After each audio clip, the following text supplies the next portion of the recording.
Are you having a hard time trusting God right now? My name is Grant. I'm pastor of Mission Hills Community Church, and I am standing in front of one of my favorite landmarks, the Mission Rail Bridge. And I want to tell you a story about the Locken family. So this bridge here behind us with a big train on it has been around here since 1909. And it also served as a car bridge since 1927 when the politicians of the little town, probably even a village then, of Mission, BC, pleaded with the CPR for usage to be an auto bridge so that they can open up commerce and go back and forth from Abbotsford. It was used as an auto bridge until 1973, but there was a short hiccup in that usage when in 1955, well, the story goes, it gave way. So one fateful morning in 1955, the Locken family loaded up the car because they wanted to head south into Abbotsford.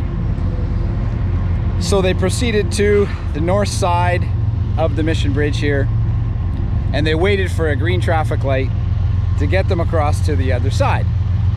As they're going across, they noticed the third to the last span, they noticed that the track was heaving a little bit. So Dad gunned it, they went across, and just as they crossed, the whole span of the bridge fell into the water. Now, I think it's safe to say that the Locken family might have trust issues after something like that happened. The dictionary defines trust as having a firm belief in the reliability of something or someone. Now, we as Christians know that trust is an integral part of being a Christian, of following Jesus. But just because we know that trust is important doesn't mean we're particularly any good at it. Well, we're heading into a time of year that causes a lot of anxiety for people.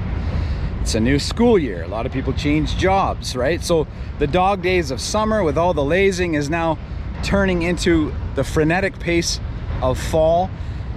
And we find ourselves anxious, right? There's a new season. There's a new season to work and school and church and all this kind of stuff. So more than ever, this is a time when it's good to be reminded of what trust is. Now, one of the things that I struggle with sometimes when it comes to anxiety or worry is I somehow mistakenly think that it's something that happens to me, right? Like I feel anxious. I feel like I'm victim to it. I'm a victim of worry or anxiety. The Bible tells us that isn't so.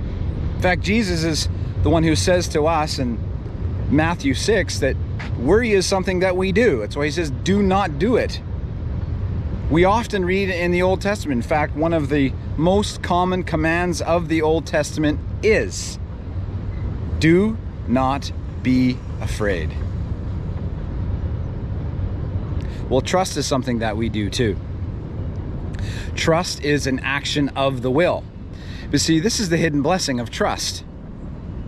You see, that bridge back there is trustworthy whether that train driver believes it or not. They test it regularly. It's proven to be trustworthy.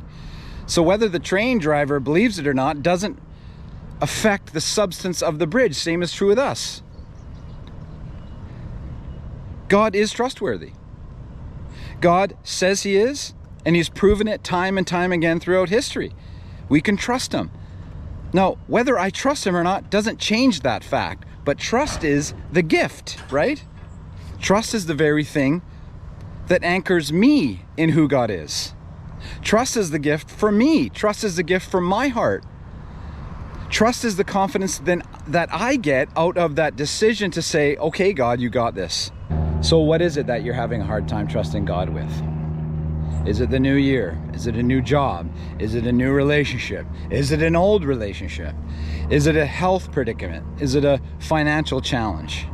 May this be the time when you step out and do the hard work of trust and once again truly believe that God is strong and reliable enough for you to trust him. Well, have a great day, everybody. And if this is something that you enjoy, please give it a like or share.